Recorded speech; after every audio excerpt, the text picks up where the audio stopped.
When I first started playing guitar, the first guitar I had was an acoustic guitar. And I remember the first time I broke a string.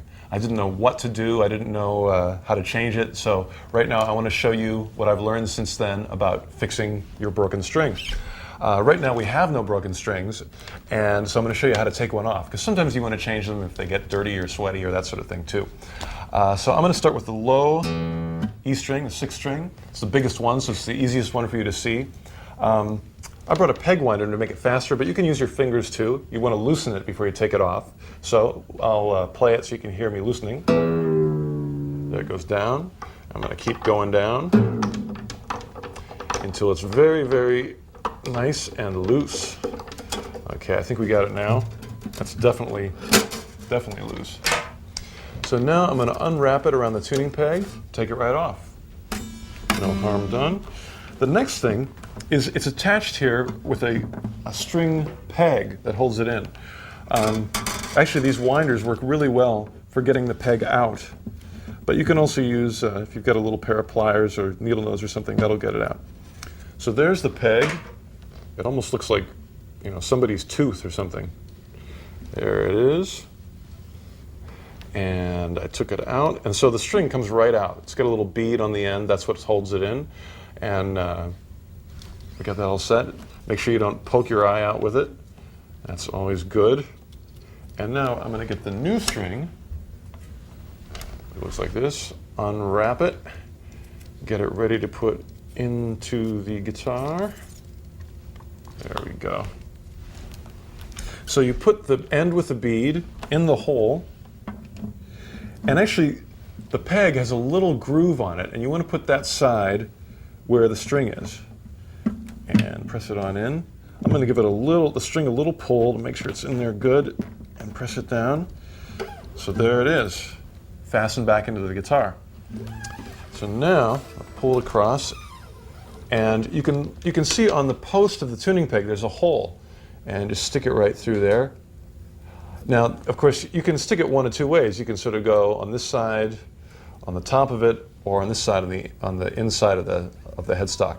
I'm going to go on the inside, and you can actually see how the other strings in the guitar go that same way. So it's in there. You want to give it a little bit of slack, and then you'll start turning the key counterclockwise to tighten it up. Now, I actually hold the string with my right hand to keep it nice and tight while I'm turning it. And I'm going to grab my winder so I can do it super quick. Again, we're still going counterclockwise to tighten it up.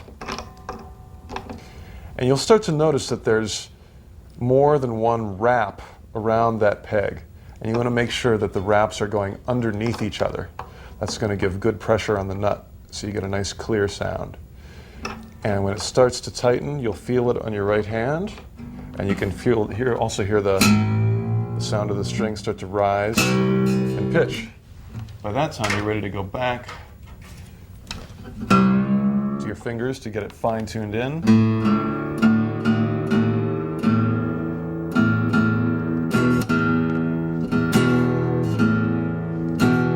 And there we go.